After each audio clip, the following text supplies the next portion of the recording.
வணக்கம். வேந்தரின் கண்ணுறங்கும் வேளை இரவு செய்திகளுக்காக காவேரி ஜெகநாதன். முதலில் தலைப்புச் செய்திகள். ஆளுநர் நாளை சென்னை வருகிறார். சசிகலா சந்திக்க வாய்ப்பு. அதிமுக மூத்த நிர்வாகிகளுடன் சசிகலா சந்திப்பு. பதவியேற்பு பற்றி முக்கிய ஆலோசனை. சசிகலா முதல்வராக PH பாண்டியன் எதிர்ப்பு. பாண்டியன் மீது அதிமுக தலைவர்கள் குற்றச்சாட்டு. காவிரி வழக்கு விசாரணை மார்ச் 21ஆம் தேதிக்கு ஒத்திவைப்பு. ஏப்ரல் 21 வரை நாள்தோறும் விசாரிக்கப்படும் என அறிவிப்பு. தமிழக ஆளுநர் பொறுப்பு வகிக்கும் வித்யாசாகர் ராவ் நாளை சென்னை வருகிறார். நாளை அவரை சசிகலா சந்திப்பதற்கான வாய்ப்புகள் இருப்பதாக அரசியல் வட்டாரங்கள் தெரிவிக்கின்றன. கூடுதல் பொறுப்பாக தமிழகத்தை கவனித்துக் கொள்ளும் மகாராஷ்டிர மாநிலத்தின் ஆளுநரான வித்யாசாகர் ராவ் நாளை சென்னைக்கு செல்வதாக மகாராஷ்டிர ஆளுநர் மாளிகை தெரிவித்துள்ளது. 2 நாட்கள் சென்னையில் அவர் முகாமிட உள்ள நிலையில் அவருடைய மும்பை நிகழ்ச்சிகள் யாவும் ரத்து செய்யப்படுவதாகவும் ஆளுநர் மாளிகை செய்திக்குறிப்பு குறிப்பிட்டுள்ளது. சட்டமன்ற அதிமுக கட்சித் தலைவராக கடந்த ஞாயிற்றுக்கிழமை பிற்பகலில் அதிமுக பொதுச் செயலரான சசிகலா தேர்ந்தெடுக்கப்பட்டார். இதைத் தொடர்ந்து ஆளுநர் வித்யாசாகர் ராவை சந்தித்து தம்முடைய தேர்வு பற்றி தெரிவித்து ஆட்சி அமைக்க உரிமை கோருவார் என்று எதிர்பார்க்கப்பட்டது. இதற்கு ஏற்ப சட்டமன்ற கட்சித் தலைவராக சசிகலா தேர்ந்தெடுக்கப்பட உடனேயே முதல்வர் பன்னீர்செல்வமும் தன்னுடைய ராஜினாமா கடிதத்தை ஆளுநர் வித்யாசாகர் ராவுக்கு அனுப்பினார். அவருடைய ராஜினாமாவை ஏற்றுக்கொண்டு மாற்று ஏற்பாடு செய்யப்படும் வரை தொடருமாறு வித்யாசாகர் ராவ் கேட்டுக் கொண்டிருந்தார். இதனிடையே கோவை சென்றிருந்த ஆளுநர் அங்கிருந்தவாறே புதுடில்லி சென்றுவிட்டு மும்பை திரும்பினார். சொத்து குவிப்பு வழக்கில் 1 வாரத்தில் தீர்ப்பு அறிவிக்கப்படும் என உச்சநீதிமன்றம் தெரிவித்துள்ள நிலையில் சசிகலாவை முதல்வராக பதவியேற்க அழைப்பதில் இருப்பதாக கருதப்படும் சிக்கல்கள் பற்றி புதுதில்லியில் உள்துறை அமைச்சர் ராஜ்நாத் சிங், அட்டார்னி ஜெனரல் முகுல் ரோக்தகி ஆகியோருடன் அவர் ஆலோசித்ததாக கூறப்படுகிறது. சென்னைக்கு நாளை ஆளுநர் வித்யாசாகர் ராவ் வரும் நிலையில் முதல்வராக சசிகலா பதவியேற்பது தொடர்பான விஷயங்கள் தெளிவுபடும் என அரசியல் வட்டாரங்கள் எதிர்நோக்குகின்றன. ஆளுநரை நாளை சசிகலா சந்தித்து தமது தெரிவு பற்றி அறிவிக்கலாம் என்றும், இதைத் தொடர்ந்து முறைப்படி ஆளுநர் அழைப்பு விடுக்கும் பட்சத்தில் ஏற்கனவே திட்டமிட்டபடி நாளை மறுநாள் சசிகலா பதவியேற்க வாய்ப்புள்ளதாக கருதப்படுகிறது.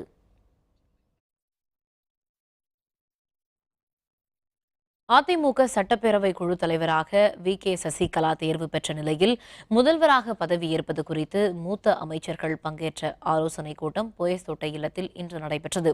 அதிமுக பொதுச் செயலரான சசிகலா கடந்த ஞாயிற்றுக்கிழமை அதிமுக சட்டப்பேரவை குழு தலைவராக தேர்வு செய்யப்பட்டார். சசிகலாவும் அவருடைய அமைச்சரவையும் பதவியேற்பதில் உள்ள சட்ட பிரச்சினை தொடர்பாக சட்ட வல்லுநர்களுடன் ஆளுநர் வித்யாசாகர் ராவ் ஆலோசனை மேற்கொண்டுள்ளதாக தெரிகிறது.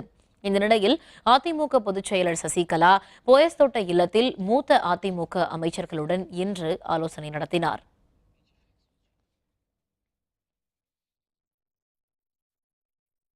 முன்னாள் முதல்வர் ஜெயலலிதா மரணம் தொடர்பாக விசாரணை நடத்த வேண்டுமென அதிமுக மூத்த தலைவரும் முன்னாள் பேரவைத் தலைவருமான PH பாண்டியன் வலியுறுத்தியுள்ளார். சென்னையில் செய்தியாளர்களுடன் பேசிய அவர், ஜெயலலிதாவின் இழப்பு அவரை நம்பியிருந்த அதிமுக தொண்டர்களுக்கும் மக்களுக்கும் பேரிழப்பு என்று தெரிவித்தார். சென்னை அப்பல்லோ மருத்துவமனையில் ஜெயலலிதா அனுமதிக்கப்பட்ட அறை இருந்த அதே தளத்தில் உள்ள மருத்துவர்கள் அறைக்கு விளக்கம் கேட்க சென்றதாக கூறினார்.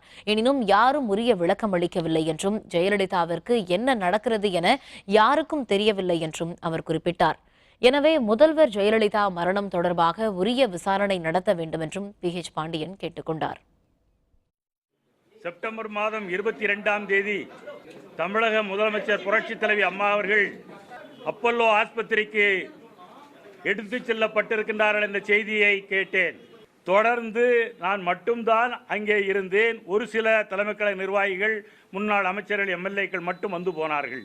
என்ன விதமான சிகிச்சைகள் வழங்கப்பட்டது என்பதை எங்கள் யாரும் தெரிவிக்கவில்லை. பல நாட்கள் ஆன பிறகும் கூட புரட்சி தலைவி அம்மா அவர்கள் வீடு திரும்பவில்லை. எனவே அந்த விசாரணை முழுமையாக வேண்டும். அதிமுக நிறுவனர் MGRின் இல்லம் நினைவு இல்லமாக மாற்றப்பட்டு அவர் பயன்படுத்திய பொருட்கள் நினைவு இல்லத்தில் வைக்கப்பட்டுள்ளதாக முன்னாள் அதிமுக MP மனோஜ் பாண்டியன் தெரிவித்தார். இதேபோல் மறைந்த முதல்வர் ஜெயலலிதா வசித்து வந்த போயஸ்தோட்ட இல்லமும் நினைவு இல்லமாக மாற்றப்பட வேண்டும் என்று அவர் கூறினார்.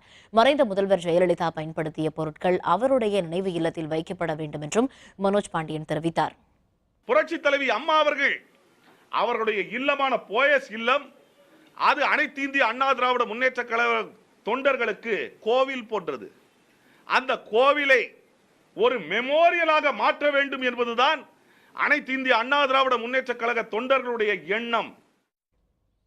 முன்னாள் பேரவைத் தலைவர் PH பாண்டியன் துரோகிகளுடன் சேர்ந்து கொண்டு தேவையற்ற குற்றச்சாட்டுகளை முன்வைப்பதாக அதிமுக அமைப்பு செயலர் செங்கோட்டையன் தெரிவித்துள்ளார். சென்னை ராயப்பேட்டையில் உள்ள அதிமுக தலைமை அலுவலகத்தில் அக்கட்சியின் மூத்த தலைவர் பன்ருட்டி ராமச்சந்திரனும் அமைப்பு செயலர் KA செங்கோட்டையனும் கூட்டாக செய்தியாளர்களை சந்தித்தனர்.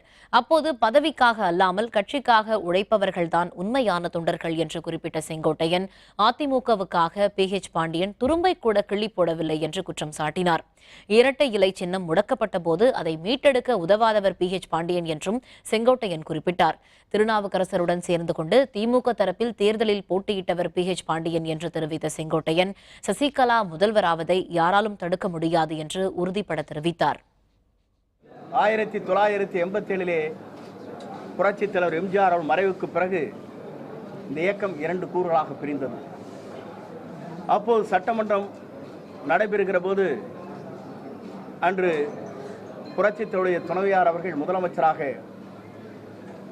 அமர்ந்து அன்றைக்கு வாக்குகள் சேகரிக்கப்பட வேண்டும், தன்னுடைய சட்டமன்றத்திலே இறுதி பெரும்பான்மையை நிரூபிக்க வேண்டும் என்று கூறுகிற நேரத்திலே தான் நாங்களும் அங்கே இருந்தோம்.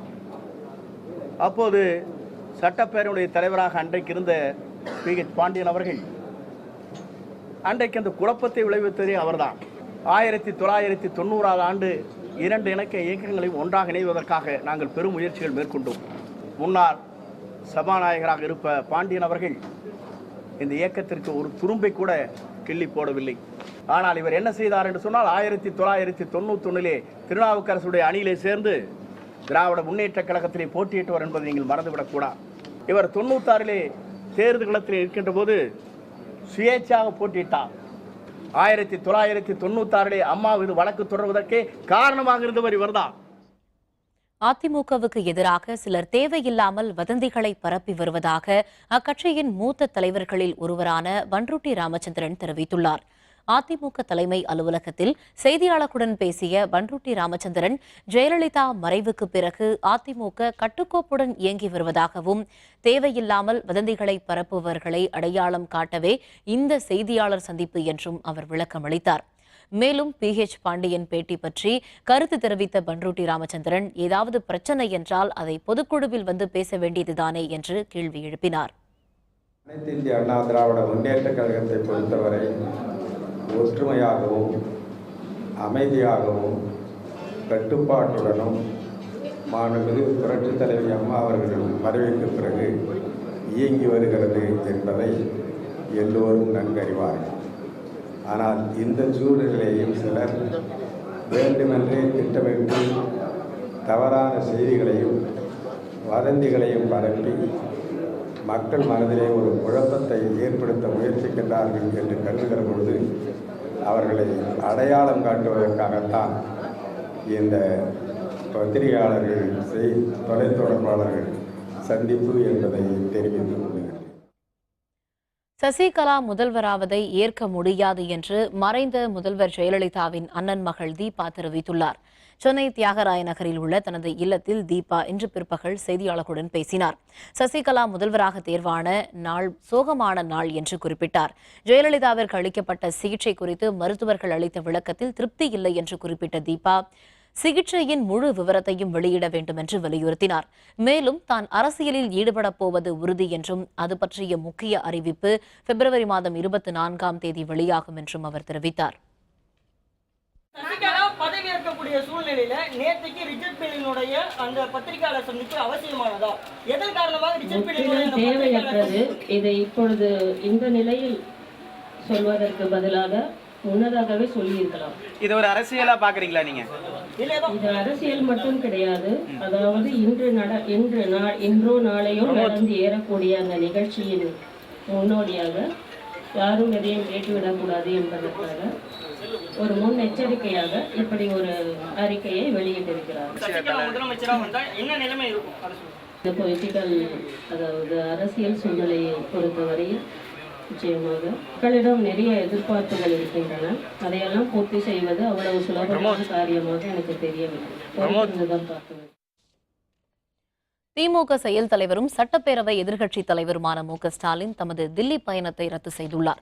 தமிழக சட்டமன்ற அதிமுக தலைவராக தேர்ந்தெடுக்கப்பட்டதைத் தொடர்ந்து புதிய முதல்வராக அதிமுக பொதுச் செயலர் சசிகலா விரைவில் பதவியேற்பார் என்று எதிர்பார்க்கப்படுகிறது.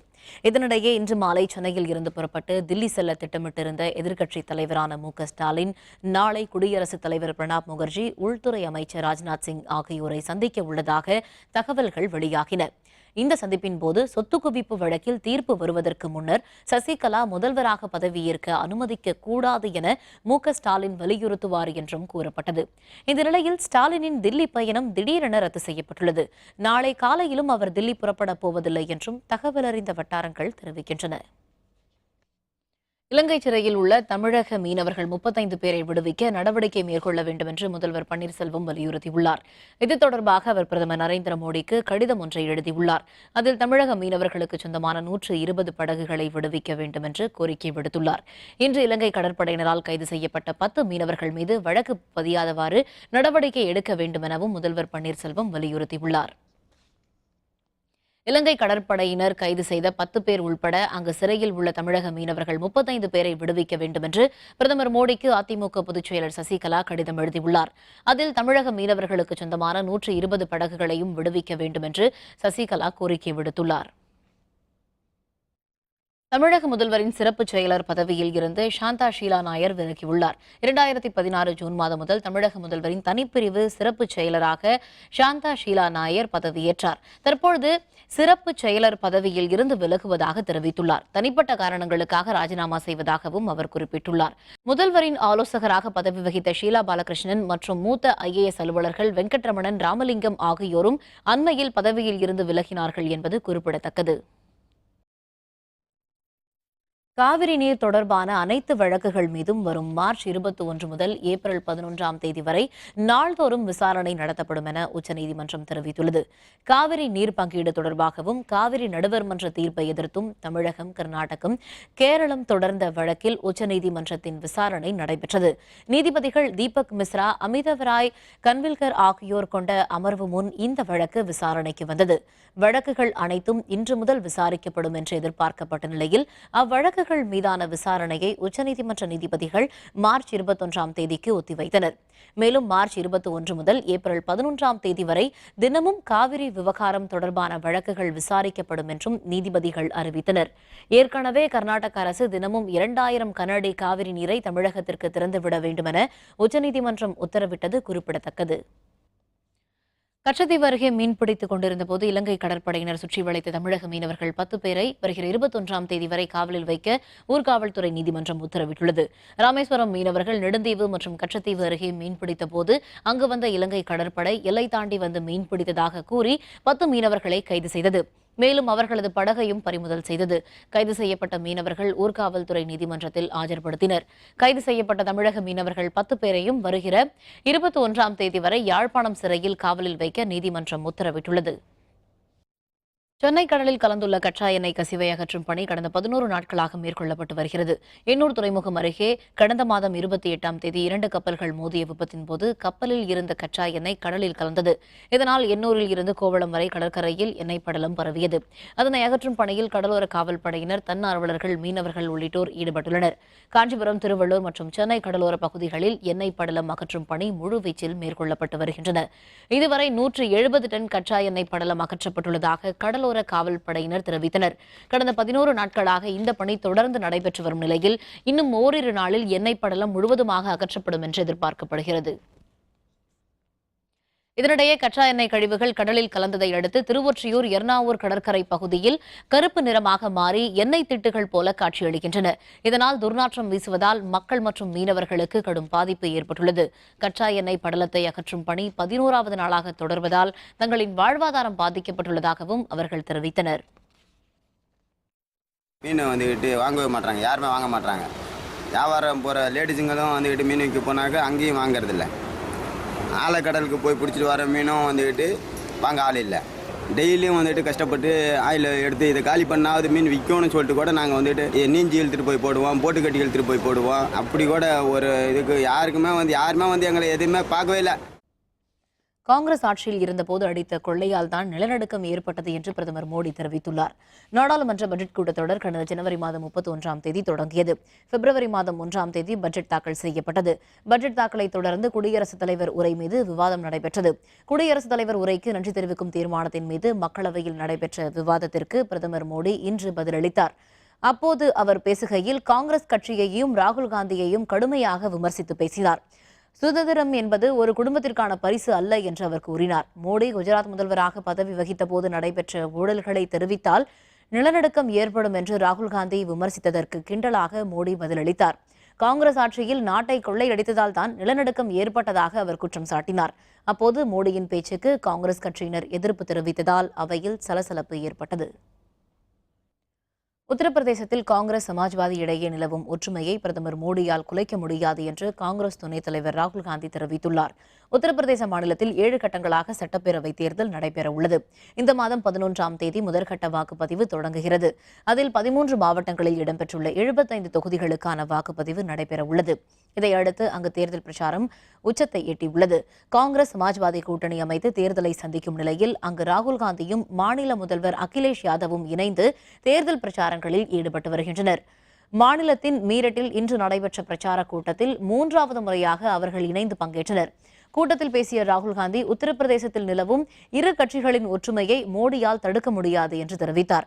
உத்தரப்பிரதேச மாநில முதல்வர் அகிலேஷ் யாதவ் பேசுகையில் உத்தரப்பிரதேசத்தில் நடைபெற்ற ஊழல் என்று குறிப்பிடும்போது பாரதிய ஜனதாவுடன் 3 முறை கூட்டணி அமைத்த மாயாவதியையும் மோடி குறிப்பிட்டது எப்படி என்று கேள்வி எழுப்பினார். பவானி ஆற்றின் குறுக்கே தடுப்பணை எதிர்ப்பு தெரிவித்து விவசாயிகள் போராட்டம். விவரம் விளம்பர இடைவேளைக்கு பிறகு.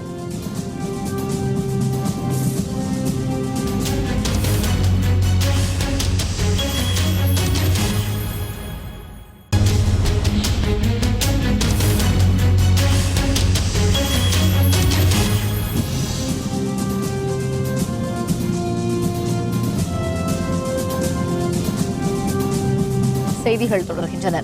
புதுச்சேரியில் என்ஆர் காங்கிரஸ் கட்சியின் 7ஆம் ஆண்டு தொடக்க விழாவை ஒட்டி கட்சி அலுவலகத்தில் கட்சியின் நிறுவனரும் எதிர்க்கட்சித் தலைவருமான ரங்கசாமி கொடியேற்றி வைத்து தொண்டர்களுக்கு இனிப்பு வழங்கினார்.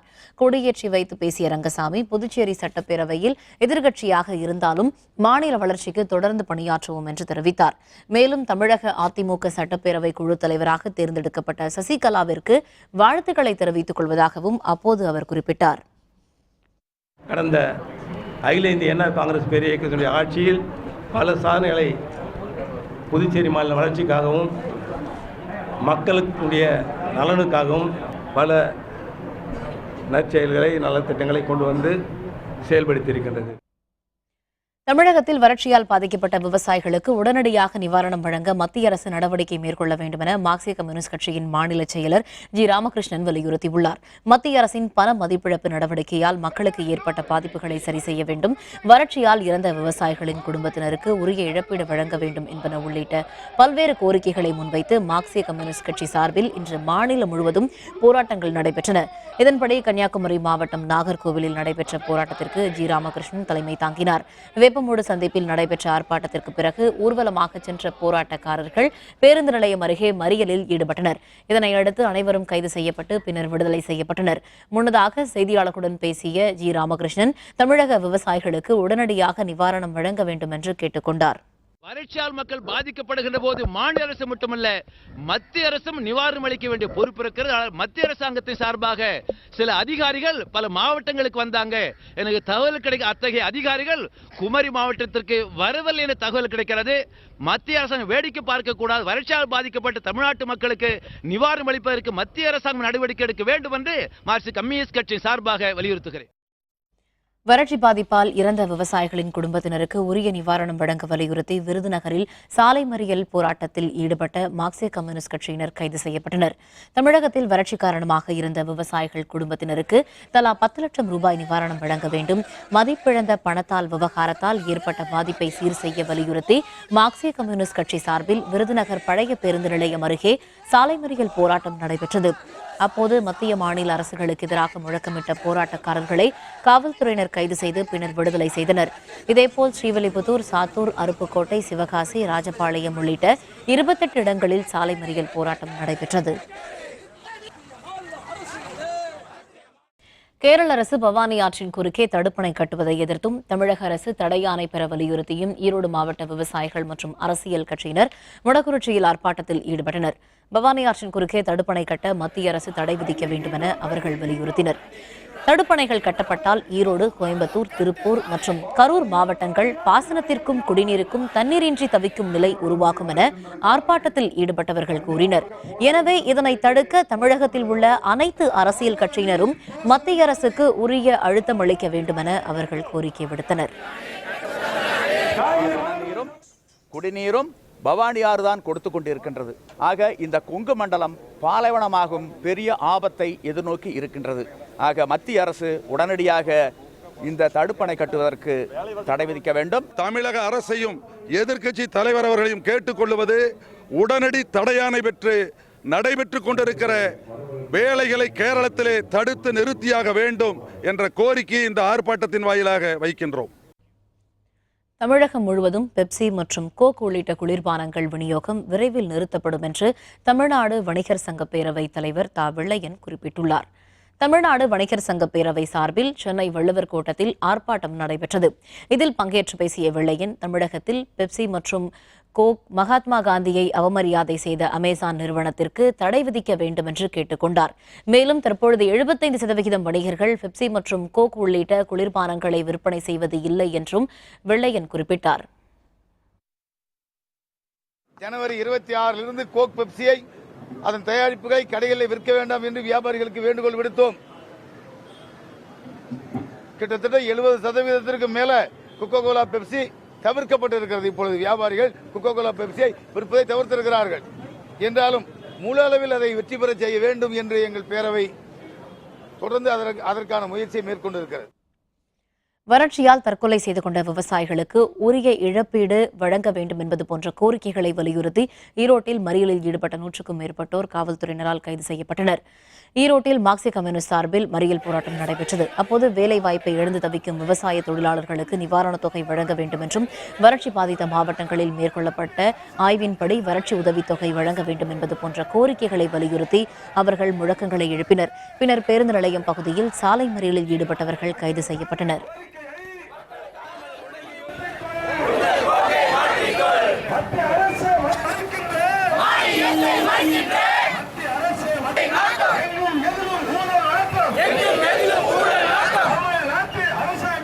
தற்கொலை செய்து கொண்ட விவசாயிகளுக்கு குறிப்பாக 200க்கும் மேற்பட்ட விவசாயிகள் வறுமையின் காரணமாக தற்கொலை செய்திருக்கிறார்கள். எனவே மத்திய மாநில அரசாங்கம் உடனடியாக நாங்கள் முன்வைத்திருக்கக்கூடிய கோரிக்கையை நிறைவேற்ற வேண்டும் என்பதை மறியல் போராட்டத்தின் வாயிலாக கேட்டுக்கொள்கின்றேன். தஞ்சாவூர் உள்ளிட்ட டெல்டா மாவட்டங்களில் கடும் வறட்சி காரணமாக அரிசி விலை கடுமையாக உயர்ந்துள்ளது. காவிரி டெல்டா மாவட்டங்களில் கடந்த 5 ஆண்டுகளாக குறுவை சாகுபடி பாதிக்கப்பட்ட நிலையில் இந்த ஆண்டு சம்பா பயிரும் பாதிக்கப்பட்டுள்ளது. இதன் காரணமாக போதிய நெல் அறுவடை செய்யப்படாததால் கிடைக்கும் அரிசியின் அளவு குறைந்துள்ளது. மற்ற மாவட்டங்களுக்கு போதிய அளவிற்கு அரிசி அனுப்பி வைக்க முடியாத நிலையில் தஞ்சாவூர் உள்ளிட்ட காவிரி டெல்டா மாவட்டங்களிலும் அரிசி விலை கடுமையாக உயர்ந்துள்ளது. கடந்த வாரம் 1200 ரூபாய்க்கு விற்பனை செய்யப்பட்ட 25 கிலோ பொன்னி அரிசி மூட்டை தற்பொழுது 1350 ரூபாய்க்கு விற்பனையாகிறது. இதேபோன்று 750 ரூபாய்க்கு விற்பனை செய்யப்பட்ட 25 கிலோ சிறு பொன்னி அரிசி 825 ரூபாயாக விலை உயர்ந்துள்ளது. டெல்டா மாவட்டங்களில் நெல் விளைச்சல் பாதிக்கப்பட்டதாலும் வெளி மாநிலங்களில் இருந்து வரும் அரிசி வரத்து குறைந்ததாலும் அரிசியின் விலை கடுமையாக உயர்ந்துள்ளது. அரிசி விலை உயர்வை தடுக்கும் வகையில் தமிழக அரசு உரிய நடவடிக்கை எடுக்க வேண்டும் என்று விவசாயிகளும் அரிசி வணிகர்களும் கோரிக்கை விடுத்துள்ளனர். 45 ரூபா அரிசி வாங்கிட்டு இருக்காங்க. இப்போ 50 ரூபா விலை வச்சா நாங்கள் என்ன விலைக்கு வாங்க முடியும்? இப்போ 5 கிலோ தான் வாங்குகிறோம். ஒரு மூட்டை எடுக்கிற 2 மூட்டை எடுக்கிறதுல இப்போ 5 கிலோ தான் வாங்குகிறோம். விலை குறைச்சாதான் நாங்களும் வாங்க முடியும், இல்லைன்னா அரிசி இல்லாமல் என்ன பண்ண முடியும்? தமிழ்நாட்டில் பற்றாக்குறையாலையும் சரியான விளைச்சல் இல்லாதாலையும் நெல் வெளியிலிருந்து வரக்கூடிய கட்டாயத்தில் இருக்குது. அதனால் ஒவ்வொரு கிலோவுக்கும் 4 ரூபாயிலேருந்து 5 ரூபாய்க்கு கூடியிருக்கு. அரசு கவனத்தில் கொண்டு இதுக்கு முன்னேற்பாடுகளை வர்ற காலங்களுக்கான நிலைமைகளை கருத்தில் கொண்டு நடவடிக்கை எடுத்துக்கணும். திருவாரூர் அருகே வறட்சி நிவாரணம் கோரி விவசாயிகள் கூட்டுறவு வங்கியை முற்றுகையிட்டு போராட்டத்தில் ஈடுபட்டனர். திருவாரூர் அருகே கள்ளிக்குடி கிராமத்தில் விவசாயிகள் பல்வேறு கோரிக்கைகளை வலியுறுத்தி போராட்டம் நடத்தினர். வறட்சி பாதிப்பிற்கு அறிவித்துள்ள நிவாரணம் போதாது என்றும், இறந்த அனைத்து விவசாயிகள் குடும்பங்களுக்கும் இழப்பீடு வழங்க நடவடிக்கை எடுக்க வேண்டும் என்றும் கோரி போராட்டத்தில் ஈடுபட்டனர். கள்ளிக்குடியில் அமைந்துள்ள தொடக்க வேளாண்மை கூட்டுறவு வங்கியை முற்றுகையிட்ட விவசாயிகள் முழக்கங்களை எழுப்பினர். வறட்சி பாதித்து பல மாதங்கள் ஆகியும் இதுவரை வறட்சி நிவாரணம் வழங்கப்படவில்லை. தமிழக அரசு அறிவித்துள்ள வறட்சி நிவாரணமும் எங்களுக்கு போதியதாக இல்லை. அதையும் கூட்டி அறிவிக்க வேண்டும். அறிவித்தவுடன் போர்க்கால அடிப்படையில் விவசாயிகளுக்கு கிடைக்க ஏற்பாடு செய்ய வேண்டும். இந்த கோரிக்கைகளை எல்லாம் வலியுறுத்தி இன்று இந்த கள்ளிக்குடி கூட்டுறவு கடன் சங்கம் முன்பு நாங்கள் முற்றுகை போராட்டத்தில் ஈடுபட்டுள்ளோம். சேலத்தில் ஜல்லிக்கட்டு போராட்டத்தின் போது ரயில் மறியலில் ஈடுபட்டு மின்சாரம் தாக்கியதில் சிகிச்சை பெற்று வந்த இளைஞர் சிகிச்சை பலனின்றி உயிரிழந்தார். ஜல்லிக்கட்டு தடையை நீக்க கோரி சேலத்தில் கடந்த ஜனவரி மாதம் நடைபெற்ற போராட்டத்தின் போது ரயிலை மறித்து மாணவர்கள் ஆர்ப்பாட்டத்தில் ஈடுபட்டனர். அப்போது ரயிலின் மேற்கூரையில் ஏறி போராட்டத்தில் ஈடுபட்டபோது யோகேஸ்வரன் என்பவர் மின்சாரம் தாக்கி தூக்கி வீசப்பட்டார். உடல் கருகிய நிலையில் சேலம் அரசு மருத்துவமனையில் சிகிச்சைக்காக அனுமதிக்கப்பட்டார். 20 நாட்களாக சிகிச்சை பெற்று வந்த நிலையில் சிகிச்சை பலனின்றி இன்று உயிரிழந்தார். இதுபற்றி உறவினர்கள் கருத்து தெரிவிக்கையில், பலியான இளைஞரின் குடும்பத்தினருக்கு தமிழக அரசு உரிய இழப்பீடு வழங்க வேண்டும் என்று கோரிக்கை விடுத்தனர். ஜல்லிக்கட்டு போராட்டத்தில் கலந்துக்கும் போது இந்த மாதிரி விபத்து ஏற்படுச்சுங்க. 22 நாள் இன்னும் ட்ரீட்மெண்ட்டுங்க. இன்னைக்கு காலைல ஒரு 7:30 மணிக்கு இந்த மாதிரி மூச்சு விட முடியாமல் இதாகிடுச்சு. அரசாங்கம் ஏதோ ஒன்று பையனுக்கு ஏதோ ஒன்று செய்யணும். குடும்பத்துக்கு அவனை நம்பி என்ன நம்பி தான் வருமானம், குடும்பத்தை நம்பி இருந்தோம். இன்றைக்கி சூழ்நிலை அப்படி ஆகி போச்சு. பையன் இழந்திருக்கேன். அரசாங்கம் ஜல்லிக்கட்டு பிரச்சனை முன்கூட்டியே இந்த பிரச்சனை எடுத்துருந்தால் இந்த மாதிரி உயிரிழப்பு ஏற்பட தவிர்த்திருக்கலாம். இப்போ அதனால் பாதிக்கப்பட்டது அந்த ஃபேமிலிக்கு ஏதாவது அரசாங்க உதவி ஏதோ பண்ணணும், கண்டிப்பாக பண்ணணும். இதனிடையே யோகேஸ்வரன் உடலுக்கு மாவட்ட ஆட்சியர் சம்பத் மலர் மாலை அணிவித்து அஞ்சலி செலுத்தினார். அவரது குடும்பத்தினருக்கு ஆறுதல் கூறிய ஆட்சியர் உரிய இழப்பீடு வழங்க நடவடிக்கை எடுக்கப்படும் என்று தெரிவித்தார். நாகர்கோவிலில் பள்ளி மாணவர்களுக்கு தட்டம்மை, ரூபெல்லா தடுப்பூசி போட பெற்றோர்கள் கடும் எதிர்ப்பு தெரிவித்ததால் பரபரப்பு ஏற்பட்டது. 9 மாதம் முதல் 15 வயது வரையிலான குழந்தைகளுக்கு ரூபெல்லா, தட்டம்மை தடுப்பூசி சிறப்பு முகாம்கள் தமிழகம் முழுவதும் நேற்று தொடங்கி செயல்பட்டு வருகிறது. இந்த நிலையில் கன்னியாகுமரி மாவட்டத்தில் உள்ள 1224 பள்ளிகள், 1401 சத்துணவு மையங்களில் தடுப்பூசி முகாம் மூலம் 4 லட்சத்திற்கும் அதிகமான குழந்தைகளுக்கு தடுப்பூசி போடப்படுகிறது. இந்த நிலையில் நாகர்கோவிலில் உள்ள தனியார் பள்ளி ஒன்றில் தடுப்பூசி போடப்படுவது அறிவித்திருந்த நிலையில் அங்கு திரண்ட பெற்றோர் கடும் எதிர்ப்பு தெரிவித்ததுடன் சுகாதாரத்துறை பணியாளர்களுடன் வாக்குவாதத்தில் ஈடுபட்டனர். தடுப்பூசி போடப்பட்ட குழந்தைகளுக்கு வாந்தி மயக்கம் ஏற்படுவதாக கூறப்படும் நிலையில் இதுபற்றி விரிவான விளக்கம் அளிக்க வேண்டும் என்று பெற்றோர்கள் கேட்டுக் கொண்டுள்ளனர். எங்களுக்கு ஒரு பயமா இருக்கு. இந்த ஊசி எதனால போடுறாங்க என்னன்னு எங்களுக்கு பயம். அதனாலதான் நாங்க எல்லா பேரண்ட்ஸுகளும் இங்க எங்க பிள்ளைங்களுக்கு போடக்கூடாதுன்னு சொல்லிட்டு நாங்க இங்க வந்திருக்கோம். கவர்மெண்ட் எங்களுக்கு தெரியாது பிள்ளைங்களுக்கு என்ன வரும் என்ன ஏதுன்னு எங்களுக்கு தெரியாது. அதனால பயந்து எல்லா பேரண்ட்ஸுகளும் நாங்க இங்க வந்திருக்கோம். எதனால போடுறோம் என்னன்னு சொல்லிட்டு எங்களுக்கு தெரியும். இப்ப எங்களுக்கு பயம் இருக்கனால நாங்க போடக்கூடாதுன்னு சொல்லி. அமராவதி அணையின் முக்கிய நீர்வரத்து ஆதாரமாக உள்ள பாம்பாற்றின் குறுக்கே கேரளம் கட்டிவரும் தடுப்பணையால் திருப்பூர், கரூர் மாவட்டங்கள் பெரும் பாதிப்பை சந்திக்கும் நிலைமை ஏற்பட்டுள்ளது. இதுபற்றி இன்றைய வேந்தர் சிறப்பு செய்திகளில். உடுமலை அருகே உள்ள அமராவதி அணையின் முக்கிய நீர்வரத்தாக உள்ள பாம்பாற்றின் குறுக்கே கேரள மாநிலம் இடுக்கி மாவட்டம் பட்டிச்சேரி பகுதியில் புதிதாக தடுப்பணை கட்டும் பணிகளில் கேரளம் ஈடுபட்டுள்ளது. ஏற்கனவே 4 மீட்டர் உயரத்தில் தடுப்பணை கட்டப்பட்டிருக்கும் நிலையில் அதன் அருகிலேயே மற்றொரு தடுப்பணை 20 மீட்டர் உயரத்தில் கட்டப்படுகிறது. 28 கோடி ரூபாய் செலவில் கட்டப்படும் புதிய தடுப்பணையால் 3 TMC அளவுக்கு தண்ணீரை தேக்கி வைக்க முடியும்.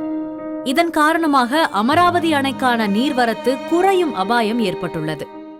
ஆயிரக்கணக்கான கிராமங்கள் பயன்பெறுகிற வகையிலே 150க்கும் மேற்பட்ட கூட்டு குடிநீர் திட்டங்கள் எல்லாம் இந்த அமராவதி அணையின் மூலமாக பயன்பெற்று வருகிறது.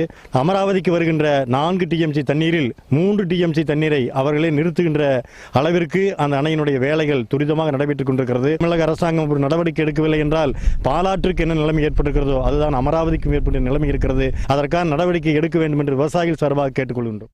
அமராவதி அணையின் இடது மற்றும் வலது கரை பாசனத்தின் மூலம் 20,000 ஏக்கரும், தடுப்பணைகள் மூலம் 35,000 ஏக்கர் நிலங்கள் நேரடியாகவும் 50,000 ஏக்கர் நிலங்கள் மறைமுகமாகவும் பாசன வசதி பெற்று வருகின்றன.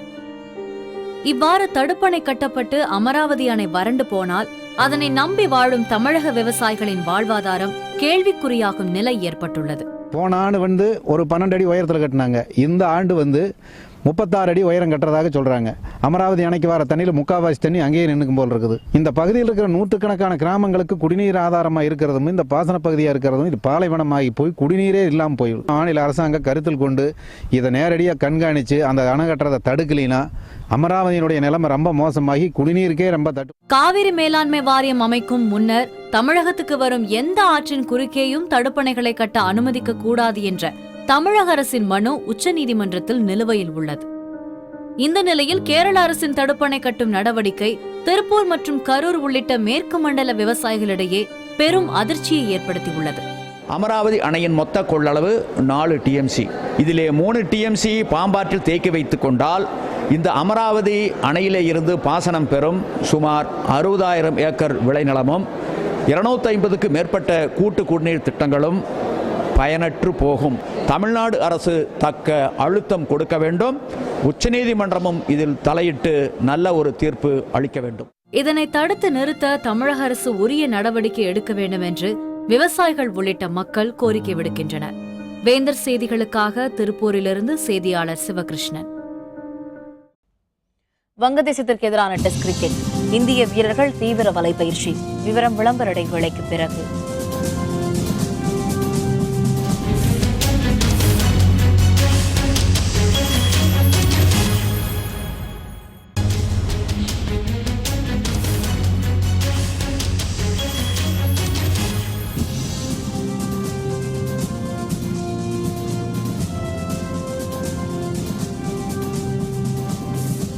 செய்திகள் தொடர்கின்றன.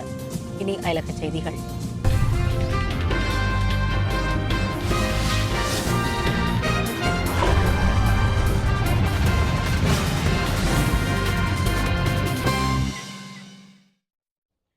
ஆப்கானிஸ்தானின் காபூல் அருகே தற்கொலைப்படை தீவிரவாதிகள் நடத்திய வெடிகுண்டு தாக்குதலில் 20 பேர் பலியாகினர்.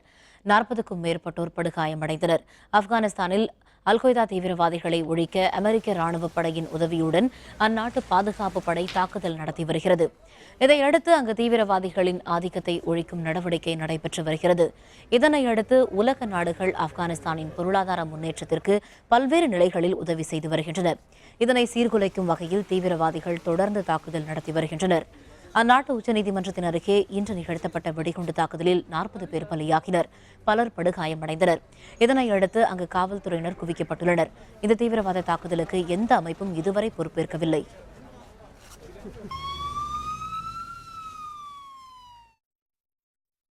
உலகில் நீண்ட நேரம் பயணிக்கும் முதல் பயணிகள் விமானம் கத்தாரில் இருந்து நியூசிலாந்தின் ஆக்லாந்து நகரில் வெற்றிகரமாக தரையிறங்கியது. 16 மணி மற்றும் 23 நிமிடங்கள் பறந்த QR920 ரக விமானம் எதிர்பார்க்கப்பட்டதை விடவும் வேகமாக பயணித்தது. இதன் மூலம் நீண்ட நேரம் வானில் பறக்கும் விதமான சேவையாக இது சாதனை படைத்துள்ளது. இதற்கு முன்பு எமிரேட்ஸ் விமான சேவை 2016ஆம் ஆண்டு மார்ச் மாதம் துபாயில் இருந்து ஆக்லாந்து இடையில் இயக்கப்பட்டதே முந்தைய சாதனையாக இருந்தது. அதனை இந்த புதிய விமான சேவை முறியடித்துள்ளது. எனினும் நீண்ட தொலைவு விமான பயண சாதனையை ஏர் இந்தியா நிறுவனம் தன் வசம் வைத்துள்ளது. தில்லி மற்றும் சான் பிரான்சிஸ்கோ இடையில் 15,298 கிலோமீட்டர் தொலைவு பறக்கும் இந்த விமான சேவை 14 மணி மற்றும் 30 நிமிடங்கள் மட்டுமே எடுத்துக்கொள்ளும் என்பது குறிப்பிடத்தக்கது.